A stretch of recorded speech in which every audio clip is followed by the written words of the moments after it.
Are you facing challenges in your health?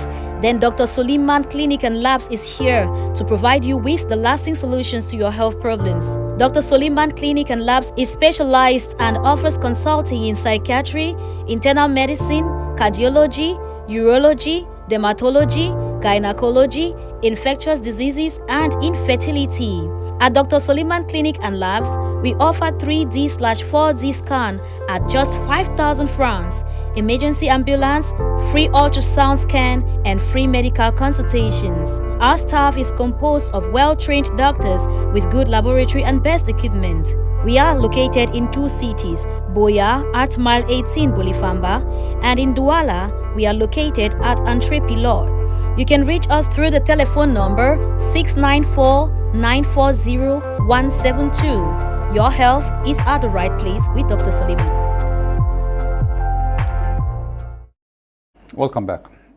So we have seen dilated cardiomyopathy.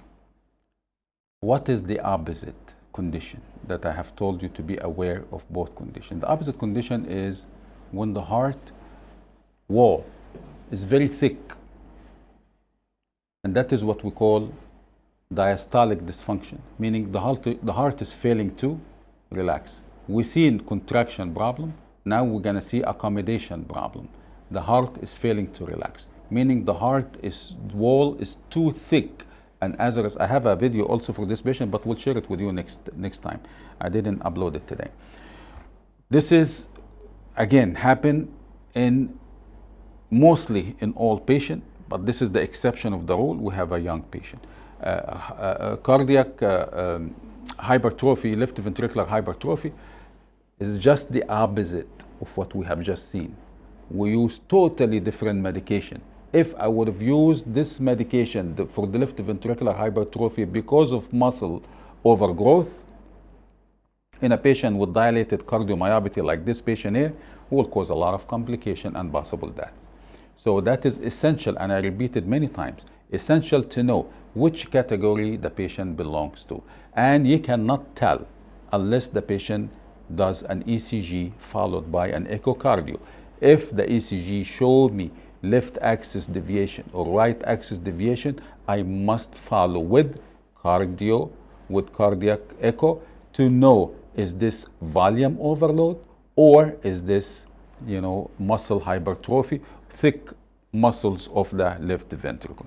Now, what are we gonna do? What is the situation when we have muscular hypertrophy of the left side of the heart, thick wall of the left ventricle?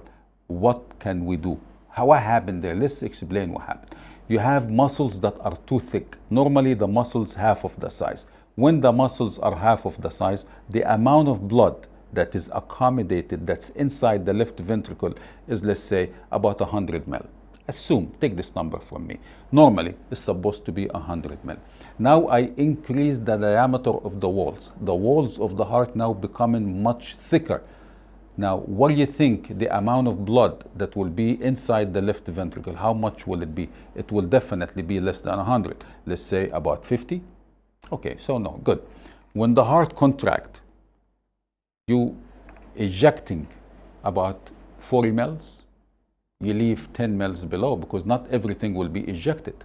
So in a normal person, when you eject, you leave about 20 mL, you eject in 80.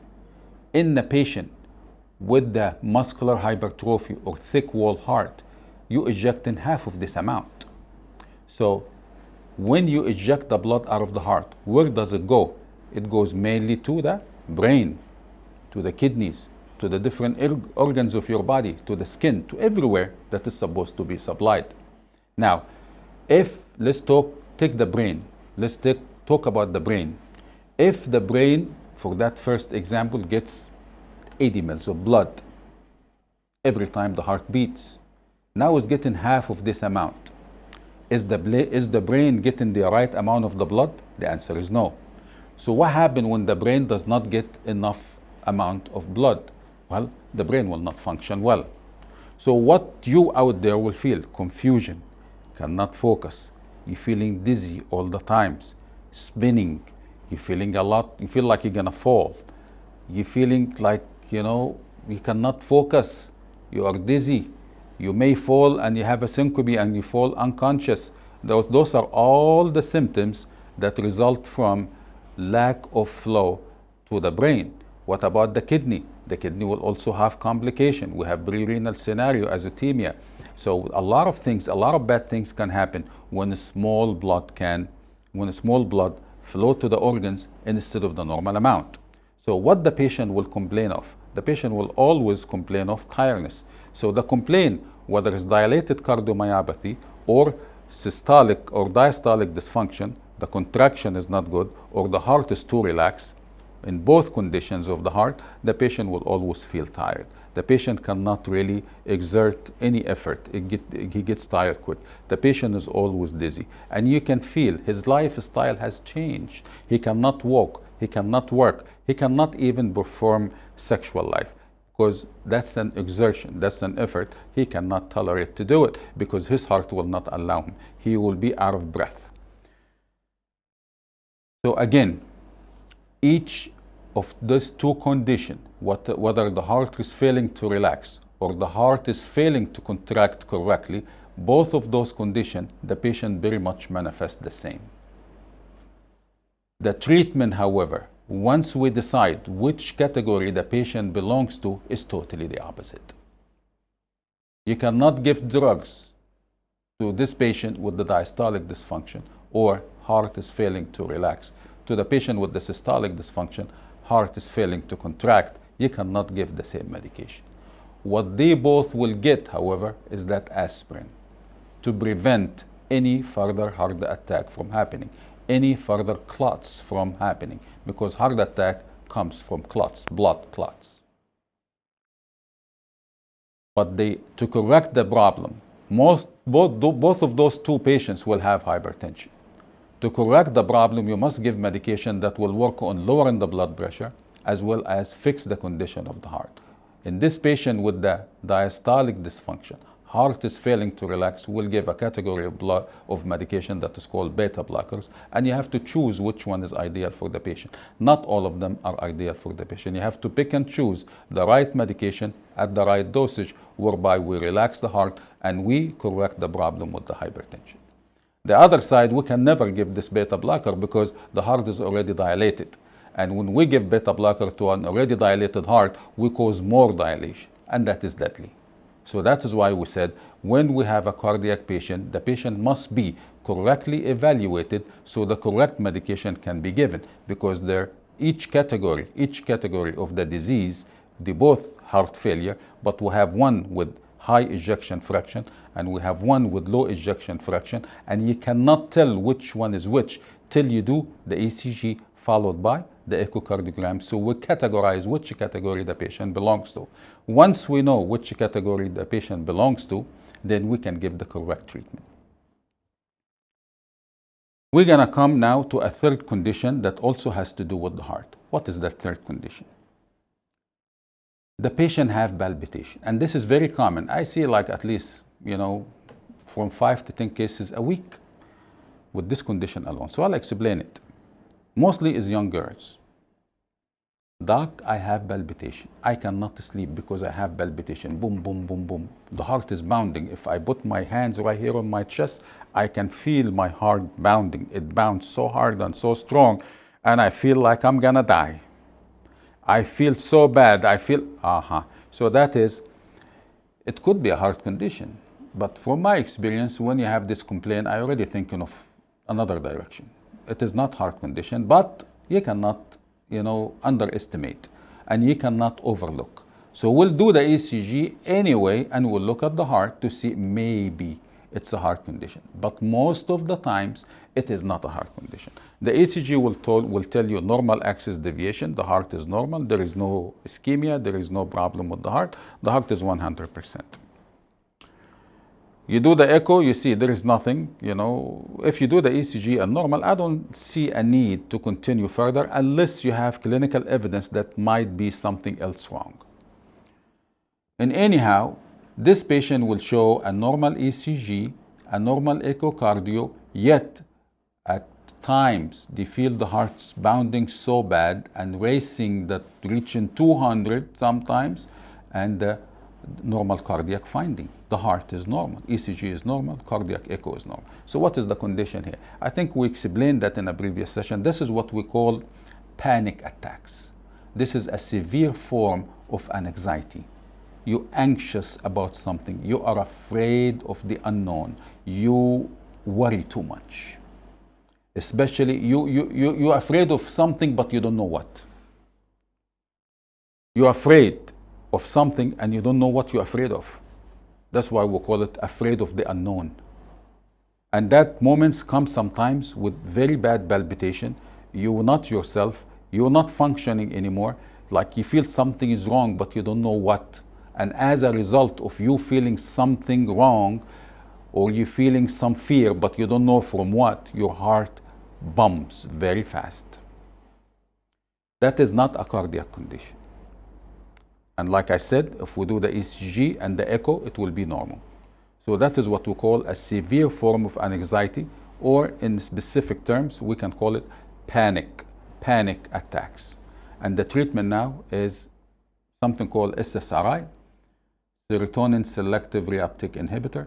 And then we have to also, there is a category of drugs called that, meaning, we treat with antidepressant, but not any antidepressant. If the patient is young and is still having sexual life, you only can treat with specific ones that will not complicate their sexual life. So everything has a treatment, but you have to be careful which treatment this patient needs, because the category of drugs called SSRI, but you have to choose within this category what is most suitable for this patient that will fix his problem or her problem and not give them more side effects. So that is panic attack. There is one small issue that we have forgotten to talk about. It's also another different scenario of a heart condition. We talked about palpitation, okay? And any patient who is anemic, we may have palpitation. In a patient with a heart condition, we may have palpitation. Have palpitation meaning the heart rate that is going over 100. That is palpitation, heart tachycardia, or in simple English, fast heart rate above 100. And we get this a lot in patients with anemia, with malaria, because malaria causes anemia. And when we have anemia, our heart races to compensate for the cardiac output. So you get the same amount of blood to your body even when you are anemic. So anemia causes palpitation or fast heart rate. Now, what is the opposite condition? And I forgot to mention that this young guy also have, and I had few patients before with the same condition, which called bradycardia, the opposite of tachycardia, the opposite of fast heart rate, slower heart rate, slower than 60. If you are sports, you like to do sports out there, you jog every day, you do aerobics, you run, and your heart rate is below 60, do not worry, because those who do exercise and cardiovascular exercise, one day yes, one day no, or every day, usually they have a slower heart rate. Their heart function well at a slower heart rate than others. For example, myself, I have 84, 85, heart rate. Somebody who's exercising, he has 60 heart rate. I have 84, he has 60. We both have the same cardiac output, meaning cardiac output, how much blood the heart puts out. He beats at 60, he has the same amount of cardiac output like me beating at 84. Why? Because he's doing exercise, I am not doing exercise. So now, what is the problem here? When I ask this patient, are you doing sports? Of course not, he is not doing sports. His condition doesn't allow him to do any sports because he has cardiac myopathy, dilated cardiac myopathy. So why then his heart rate is beating low? Well, that's a problem, because you're not putting out enough blood and the heart is not beating fast enough to help you compensate for the diminished cardiac output that you have. So this patient has double problem. Normally, when the cardiac output goes low, cardiac output, that means how much the heart puts out. When it goes low, we compensate by raising the heart rate in normal scenarios. But in this patient here, that young patient that we discussed in the beginning of the session, he has this problem of low heart rate. So there is no compensation there. The heart cannot beat faster to make up for the lost cardiac output. So This patient, then I have to give him some medication to increase the heart rate. I have to give him some medication to enhance the contractility of the heart. And then we monitor and see. If this medication bring the heart rate above 60, is good. Because once we shrink the heart by medication and we make it function normal or close to normal, the heart rate may regularize. If the heart rate remains low, then this patient will be evaluated for a pacemaker. We have to give you a device that you insert under the skin that make the heart beats at those 75, 80, 85 beats per minute. And that device is done here in Cameroon. There are cardiologists that can do that, interventional cardiologists that can do that. When we need a pacemaker, we send the patients to them, and they do it successfully. They have very much advanced knowledge and work. Cardiologists here in Cameroon to do that, interventional cardiology. They do insert the pacemaker. But the first step, we're not gonna jump into pacemaker at this moment. We'll first evaluate the patient by giving them medication to enhance the heart rate small. We monitor. If the pharmacology fails, then we refer the patient to interventional cardiologist that can do this procedure. And hopefully, inshallah, in the future, this country will have a cardiac lab whereby we can do the cath and we can do all the intervention for the heart. And I thank you all for watching, and you have a blessed weekend. And inshallah, we'll see you next Saturday, 9 o'clock with Dr. Salam in Your Health Today. Thank you and have a blessed weekend.